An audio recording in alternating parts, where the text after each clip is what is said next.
Assalamualaikum warahmatullahi wabarakatuh. Kami dari kelompok 3 akan membahas mengenai manusia problematika sosial budaya yang beranggotakan Diva Elviana, Muhammad Fadli Hadi, Muhammad Reza, Rizka Nursahsana, dan Salsabila Fakhraini. Selamat menonton. Yang pertama ada pengertian manusia. Manusia merupakan makhluk ciptaan Allah Subhanahu wa taala yang mulia dibandingkan dengan makhluk ciptaan lainnya karena memiliki akal yang dapat digunakan untuk berpikir dengan baik, sehingga menghasilkan ilmu pengetahuan untuk memanfaatkan bumi. Pengertian ini tidak jauh berbeda dengan makna dari manusia menurut KBBI. Menurut KBBI, manusia adalah makhluk yang berakal budi atau mampu menguasai makhluk lain, insan orang. Meninjau penyebutan manusia dalam Al-Quran dinyatakan dengan kata An-Nas sebanyak 240 kali disebutkan dalam Al-Quran, Al-Insan 64 kali dalam Al-Quran, Al-Insu 16 kali dalam Al-Quran, Al-Bashar 37 kali dalam Al-Quran, Bani Adam 7 kali dalam Al-Quran, dan Khalifah atau Khalaif 6 kali dalam Al-Quran.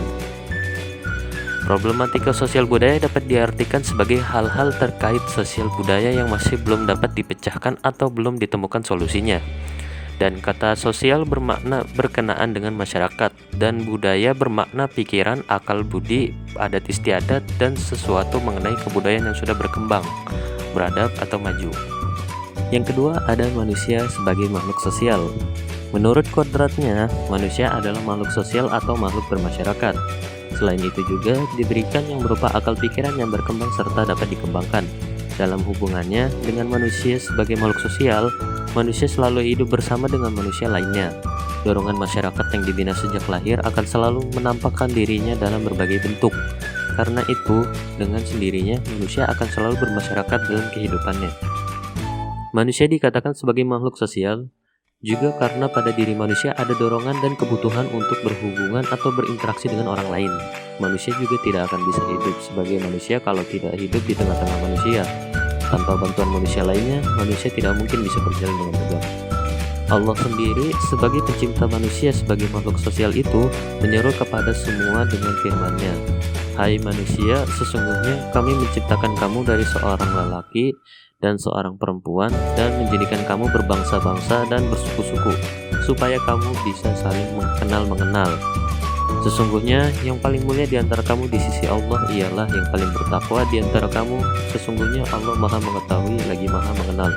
Quran Surat Al-Hujurat ayat 13.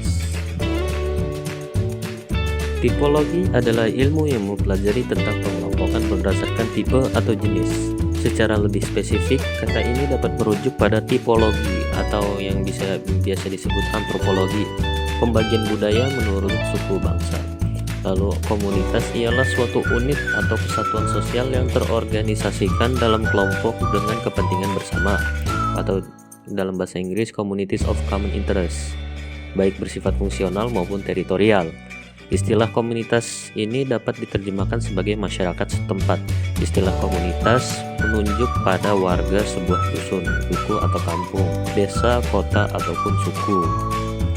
Tipologi komunitas masyarakat itu ada 3. Yang pertama adalah komunitas yang dikaruniai oleh Allah, di mana communities of common interest-nya atau kepentingan bersamanya itu adalah mendekatkan diri kepada Allah.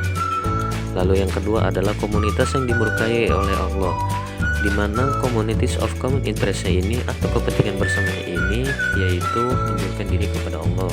Lalu yang ketiga adalah komunitas yang tersesat, di mana communities of common interest-nya itu tidak mengarah kemana-mana, akan tetapi mereka juga tidak bisa memilih kepentingan mereka bersama juga.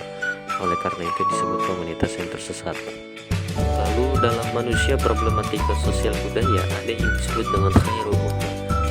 Frasa umat terbaik atau khairu ummah adalah sebutan yang diberikan oleh Allah Subhanahu wa taala secara eksklusif kepada umat pemeluk dinul Islam atau agama Islam. Sebutan ideal itu diabadikan oleh Allah Subhanahu wa taala dalam Al-Qur'an surat Ali Imran ayat 110, yang artinya, "Kamu adalah umat yang terbaik yang dilahirkan untuk manusia, menyuruh kepada yang ma'ruf dan mencegah dari yang munkar dan beriman kepada Allah." Sekiranya ahli kitab beriman, tentulah itu lebih baik bagi mereka. Di antara mereka ada yang beriman, dan kebanyakan mereka adalah orang-orang yang fasik. Khairu ummah merupakan konsep kehidupan umat yang unggul dan berperadaban maju. Khairu ummah digambarkan dengan potret kondisi umat yang maju dari segi ekonomi, memiliki kesadaran dan kepedulian sosial, bijak dan cerdas dalam merespon wacana berpolitik, serta maju dalam bidang iptek atau ilmu pengetahuan teknologi.